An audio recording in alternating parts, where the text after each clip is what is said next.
All right, welcome everybody. For those who are here for the Balancing Your Own Sustainable Engagement, thank you for joining us. My name is Michelle Prepizny, and I'm the Chief Advancement Officer for the Children's Tumor Foundation, and delighted to be here at our largest gathering of the NF community ever.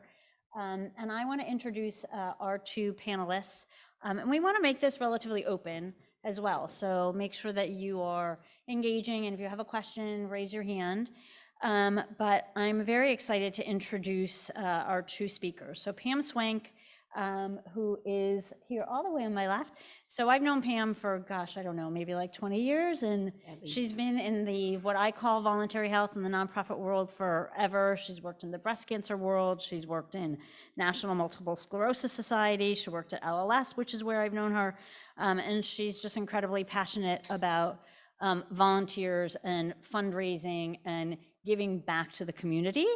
And then we are also joined by Marie Jarrell, who has her own organization right now called the Tumor Foundation, which she'll tell you a little bit about. But she and Pam have known each other for many, many years. They met through Leukemia Lymphoma Society, where Marie was a part of the team and training program. And Marie is just like all of you, where you've kind of giving back and doing something within the community. But we all know that all of you are NF patients, NF parents, you are involved with CTF trying to manage an event. And it can be a lot. And there are times you probably want to quit, times you get frustrated, whether that's just with NF or with the community or with CTF. And this is what we want to talk about here, which is how do you sustain your own engagement and make sure that you're taking care of yourself. So I'm going to hand it over to Pam, who is going to ask Marie a few questions based upon their experience together. Thanks a lot, Michelle. And everybody, welcome. We're so glad to be here, and actually so honored to be here. It's a privilege. And as Michelle said, I've been working in nonprofit for over 30 years. And my passion about it is actually what the volunteers can do. We cannot do anything without you. It is simply not possible. And so I just want to make sure that I say that right up front, and you understand how much I really appreciate everything that you do, even though this is one organization I have not worked for, but I still appreciate everything you do. Marie was a volunteer. It's how I met. Marie is a volunteer, by the way, period. Even her own foundation, it's all volunteer. But Marie and I met when I was at the Leukemia Lymphoma Society, and Marie was very involved with team and training. And team and training is an endurance program for Leukemia Lymphoma Society. And it used to be like huge. It was like the hugest thing on the face of the earth. And it was very compelling, and people were very passionate to be a part of it. And Marie was and continues to be a part of it. A little bit. There's only so long you can run marathons. There's a point in time where it just kind of stops. But so Marie and I have had,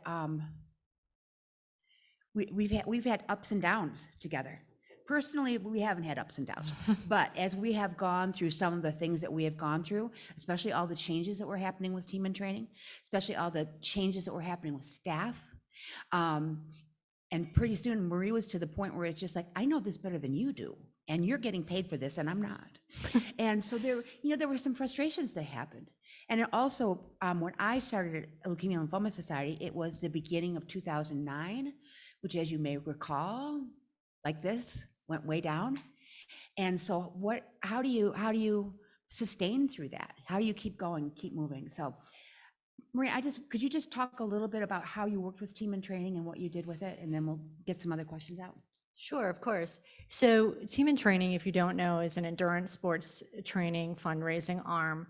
And we run marathons, we did triathlons, we did century cycle rides. And so if you're a volunteer signing up, kind of every charity does this in some way now, but if you sign up, you agree to run a marathon and you raise funds. Team and training was very unique in that we had coaches. So we physically coached people, and people came to training every single Saturday and every single Wednesday. So we built this community. So I started as a volunteer, then I was a mentor, and then I became a coach. I'm a physical therapist by trade, so coaching came into pretty naturally. So I became a coach, and then I became the head coach for Illinois. So I was sort of in charge of writing all the schedules and organizing who was coaching and organizing where the trainings were. Basically the manager of the marathon part of Team in Training. For a little bit, they had area coaches for the Midwest, and I became the area coach. So just very, very involved. Now, through all that, even when I became the head coach and area coach, I was always a boots on the ground coach. So I coached every single season. And back in the day, we had 4 seasons a year. Spring, summer, winter, fall. It was a year-round proposition, and one of the changes that happened was that became less and less and less, but very involved. So and I fundraised and I did all that as well. But So, what were some of the? How did you keep yourself going? I mean, it was a long time. It was a long time. It was a very long time. What kept me going, and we've talked about this in the last few days, when I joined Team in Training, I did not join for the mission. Not that leukemia is a bad thing. I just was like, oh, I want to run a marathon. I might as well run it for charity. And the biggest and best program was Team in Training for the Leukemia and Lymphoma Society. That's not a bad charity. I'll do that, right? So it wasn't really a connection to the mission. It was at first running a marathon. And on a personal level, running a marathon turned into doing a triathlon, turned into doing a century ride, turned into doing an Ironman. So there was a personal thing of doing endurance sports, and I could do it through Team in Training. Then the second piece became the mission. At my very first event, I understood the mission. I understood how the money that I raised was helping to find a cure for cancer. Got it, believed it, and so the mission became important. But to Pam's point of what really kept me going when it was the most difficult was the community that was built around Team in Training that was held together by the mission, but we really became a family in those years. These people are still my family.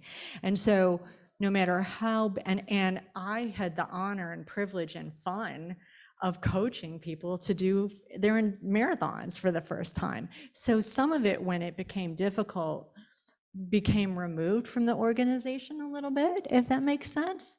And it was around my friends and this community that I had built. So I would say that that's a really important component, if you're having a difficult time, is give several motivations, right? I know the mission's important to everyone and we want everyone to be into the mission, but sometimes if it got frustrating with the staff or if it got frustrating, whatever, oh, maybe what I need to focus on right now is my next event, or maybe what I need to focus on right now is the Chicago Marathon where I'm responsible for 400 people, or whatever. So I think having those different focuses during the challenging times really helped. So like I said earlier, Marie and I, because we went through the whole change in Team in Training, and she was such an integral part of it, that when there were problems and things that were changing and the community, the Team in Training community was not happy many times. How did we deal with that?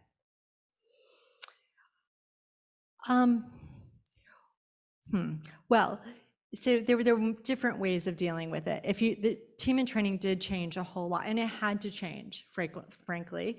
I understood that it had to change because of the environment. But what was also happening was the staff was changing a lot. So one of the things that happened is new folks came in. Everyone was like, we need to rebuild Team in Training. Let's try A, B, C, D, and E. And I'm like, done it. We have tried A, B, C, D, and E. Listen to me, and just to put it fundamentally, like Pam said, I kind of knew what I was doing. I was like, listen to me, trust me, we've done that. That's not going to work. This is the problem. So I don't know that we ever solved the problem because just the environment changed. We had so much more competition. When we started, Team in Training was the first ever, if you don't know, Team in Training was the first ever endurance sports program in the world. So it was the first, it was the biggest, it was the best. And then everybody decided that would be a good idea, as you may know. So we went from having, 3, 4 charities at the Chicago Marathon to 200 and something charities, right? So we've never really come back from that change in the culture. But we tried to explain, we tried to give the why, try to give, this is why we have to make this change. This is what's happening, really explaining to your volunteers as if they're staff, right? Like they need to know what's going on, and they need to know what's going on with the money, okay? And sometimes for me, that was what would bring it home. I was at a level that I was talking to Pam, I was talking to the director of Team in Training, a regular volunteer isn't necessarily, but we're fundraising and we believe in the mission. So if you come in and show me numbers about how it's not working and it's not raising money for the mission, I'm gonna understand that whether I like it or not, and I'm gonna be on your side as a staff member, and I'm gonna on your side with the staff members and try to do what I can to get this message across to the rest of my volunteers, if that makes sense. I think that one of the things that Maria is saying is that the partnership between staff and volunteers is really important and really key. Because without that partnership, when you're on the volunteer side, you feel like you're being closed out and like you don't know what's going on. And without that partnership on the staff side, you feel like you're losing control of everything. And so it's just really important to have that really good, solid relationship and conversation, and not to be anxious about having those conversations. Some of the conversations that Maria and I had were tough. They were tough. I remember there was one time that we were sitting somewhere in Panera Bread somewhere. Yeah. And it was, I don't know, I think I'd been there at that point for maybe 10 years. It'd been a long time. And I had my Team in Training person with me, and we were sitting down and trying to figure out what to talk New about. Team in Training person, by the way. The 17th one. The 17th new Right. one. I can't tell you how many meetings that I had. Right. Yeah. But Maria actually did say to me at that point, Pam, I just can't do this anymore. I just can't do this anymore. It's too much change. I'm restarting every 6 months with somebody new. The program's changing. The community that I built does not feel connected to LLS any longer. And I can't do this anymore. Do you remember that? Probably more than once. I probably said that. Only once in a Panera. Only once in a Panera. But I think I said that the first time I met you two 5 years before. I think you I did. was always threatening. I think you did. Yeah. But I know it's the mission, and I know it's that you saw where you were making a difference, and I know you had the community. But man, sometimes it's just hard to come back from that. When you say, I'm done, but you're still there. So either it's an illness. It is that an you illness. have. I never got it either. Yeah, and a lot of other people left, by the way. So, Right. so the other leaders, I was really the only one left from Yes. the old days in terms of the leaders. But first of all, Pam would always, the first time I met Pam, I was also threatening to leave. Because, and I'll tell you what she said, it was the staff relationship. I always loved Team in Training. I always loved coaching marathons. I always loved making new friends. I loved everything about it. If I was unhappy, it was because of the staff. If I was happy overall, it was because of the staff. So when I started, I had the best staff person on the face of the planet, Beth Smith, best staff person ever. And then after she was gone, it became a rolling staff member. So, and some were good and some were bad. But, oh, I'm sorry. Do I hear laughter in the audience? I'm sorry? Oh, Beth just was, we were partners, to use Pam's language. First of all, she knew the program inside and out. I was not, Pam mentioned at the time, I was the expert. To this day, in the office, nobody knows. I don't say that to be boastful. I've just been around the block forever. I know team and training inside and out, and everything that's happened over the last 18 years. But Beth knew the program. She was as much of an expert. She totally got the volunteers. She was totally a partner. She totally showed up. She totally, went to your fundraisers, supported you in every single way. She was a partner and a friend. She was just one of us. She happened to be the staff person, but you could totally depend on her for anything you needed, right? She's just a good staff member, a good employee, what you would think, right? And then we had just this round robin, and I was joking with some things. And the first time I met Pam, I think we were at dinner somewhere else, and I said, we had new staff members, and they're trying to make their way. And, sometimes it's their first jobs out of college for team and training and things like that. And I would get thrown under the bus. And someone went to Pam and said, oh, a new staff member who did not tell me or ask me, didn't do what he needed to do to get the marathon schedules done, but went and told Pam that I didn't get them done. And I didn't know Pam yet. Pam had just started. So Pam's first impression of me was, I didn't do what I was supposed to do. I went, hold on. Right? And so that was how we met each other. And I was like, and now, yet we still talk. Yeah.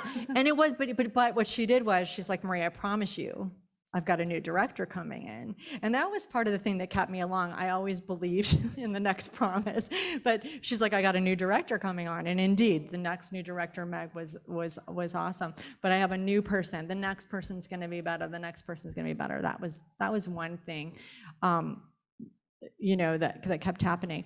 But I will tell you what sustained me in the end, as a volunteer, was I took it on. I just backed away from whatever was happening in the office a little bit, and I said, I'm going to run my program. And so, I just did. I knew what needed to be done, and so then I did it. And so that sort of put me one step removed from the staff. But that's the biggest thing as a volunteer, I think. You can have everything great, but if you don't have that staff support, you can't just keep going. And you just feel like, I can't care more than you, kind of thing. Well, I want to just take a second. Does anybody have any questions or anything that they are running into or have experienced that is frustrating as can be to you, that two people from outside your organization might be able to help you muddle through?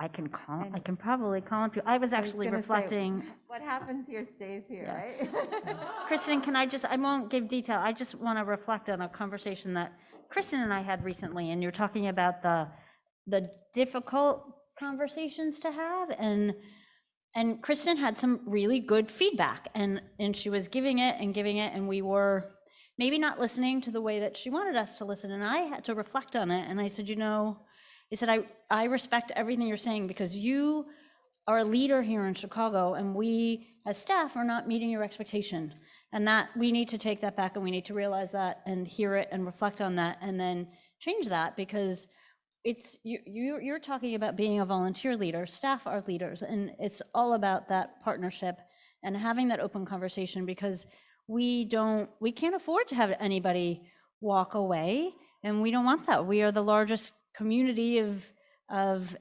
individuals with NF, and we need to represent that, and we need to really, really make sure that we're representing what the volunteers need, what the organizations need, what the patients need at the end of the day. So thank you, Kristen, for that conversation.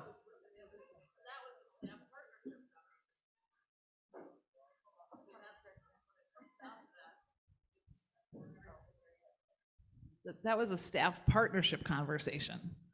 And that's something that historically hadn't happened. And so that's the appreciation of CTF staff taking it on, having the difficult conversation and being able to move forward. And I mean, staff changes are, it's amazing. Your staff partner can be such a huge impact on what you do. I do have a question, because it's like the whole sustainability. It's a lot of work. And I think I mean, I've, leading events for a long time, you get a little burnt out.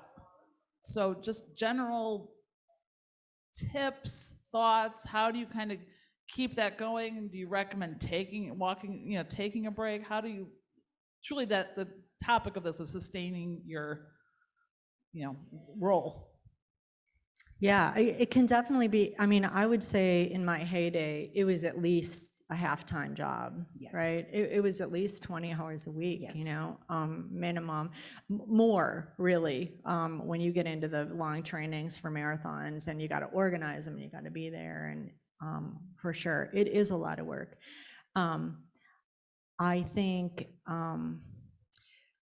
I think to a degree, there's an intrinsic motivation and there's an intrinsic part that you like about it, right? You have to love it and you have to be passionate about it, or you're not going to make it through. Even if everything's rosy, it's still a lot of work, regardless. So, it's got to be your thing. It was my thing, right? Like, that's what I did. I did team and training. That was my life. But I do think that when it gets like that, you do need to take a break, step back from it. You could be in the organization and say, I'm not going to do this right now. I'm going to go over here and I'm going to help with something else. I'm going to, just take a minute away from planning big gargantuan events, and I'm going to run in my underwear, whatever that, the run your undies thing, and just kind of take a step back from that, for sure. I think that's how you're going to make it through the long haul, and I think sometimes also to step back, and that's what I had to do. I had to step back and go, what was the most important thing for me? I'm totally frustrated right now. This is no fun. This is what I do for fun. And it's not fun right now. And I had to step back and go, how do I make it fun again? And so I had to make it fun by not getting worked up about that stuff, right? I'm going to take a step back from the staff and the organization and I'm still going to fundraise. I'm still going to do my thing, but I'm going to focus on my runners. I'm going to focus on my event that I'm planning. I'm going to focus on that and step away from the frustration. I also think, though, that, and I mean, those are really good points. But I think what you said earlier is also a good point. You had a community. You had a community. This became your family. All of these people became your family. And so you had other people to talk to. You had other people to lean on and depend on. I do think that one of the things that did happen with Marie is because when things started getting tough, then all of her community started complaining to her about team and training. And so then she was carrying even more. And that gets really hard as a volunteer, because then you feel like you're letting your own community down, your own team down. And so I do think that you need to be careful with boundaries. And when you're so passionate about something and something means so much to you, boundaries don't come easily. Mm-hmm. And but it's really important. It's just really important to be able to do that. And yeah, there are times that you can step back. Most of you are all connected, very connected, got a lot of parents here, got a lot of family. You're not walking away from this. That's just not going to happen. But you can take breaks. You can take breaks. And what I would suggest with that is talk to your staff partner and just say, you know what? I need a break. I need a break. How can I help you transition so this still is happening, but I can at least get 6 months away? And again, it just, I think, goes back to being open and honest with the conversations on both sides. Are there any of you that are volunteers that are hesitant to have a tough conversation with your staff partner? It's okay to say yes. I We just got want laughter again. I just want to help you with it if that's the case. Anybody? Everybody's great. Well, let's go.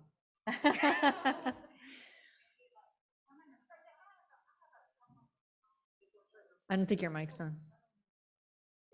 Okay. Is that on now? Yeah. Okay, so I have a couple of comments and questions. I do think it's important to have expectations on what staff is going to be responsible for and what the volunteers are going to be responsible for.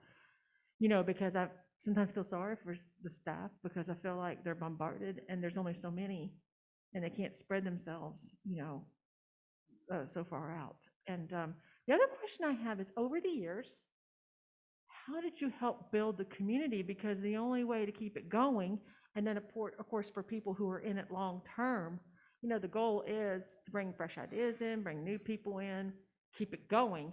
And I have noticed sometimes in some volunteer things, this is like in schools, anything, we'll have people that get there and they stay, and they tend to be the person, and it never gets turned over for new leaders to experience anything. How did you navigate some of this? Yeah, I mean, that's a really good point. So in terms of sustaining it, this was actually one of the things that made team and training start to dwindle in Illinois, was the fact that when we started off, we had 4 seasons a year, and it was year round. And you're talking runners, athletes, right? So whether they were into biking or triathlon or running, and people stayed involved the whole year. We were a group of friends and a group of family and a group of community that stayed together the whole year. Now, maybe they were only officially training and officially fundraising for the organization one time a year, right? But we stayed together, and we had parties, and we had brunches, and we had this, and we had that, and we went to each other's fundraisers, and people fundraised for their event that was going to be in 6 months and all that. And when team and training started to die was when, in Illinois, was when we stopped having 4 seasons a year, and eventually we went down to 1. And when that happened, everybody went and found their other family and their other friends and their other whatever. And they weren't, and we're still family, let me tell you. Like, Yeah. we're like, if any one of us need anything, everyone from back in that day is still family. But nobody was coming to team and training anymore because they found another group, and they weren't going to come back. They weren't going to leave that group and come back, for 3 months or 5 months out of the year.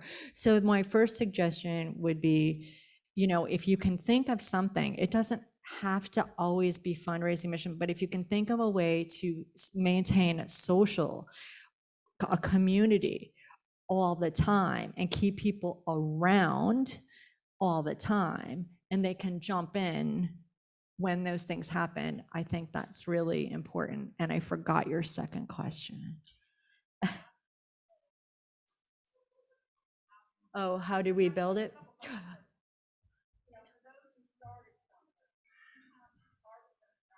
Yes. Yeah.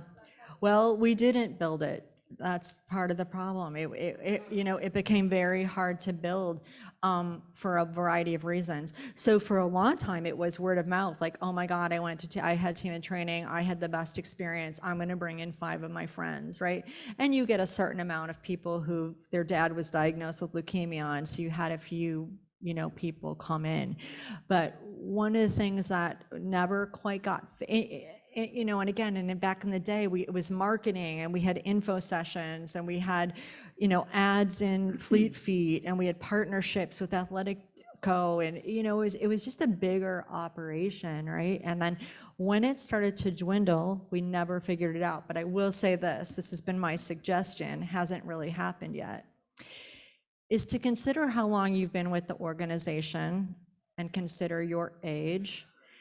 And I say this as the old person, and when you talk about new leaders coming in the recent 3 staff people that I've talked to with team and training that have come in, what I tell them is I am not the future of team and training.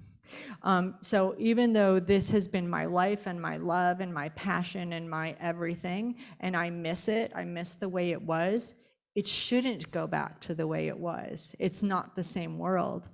And so when I joined team and training, I was 38 when I joined, still not a youngster, but a lot younger than I am now. That was 20 years ago, right?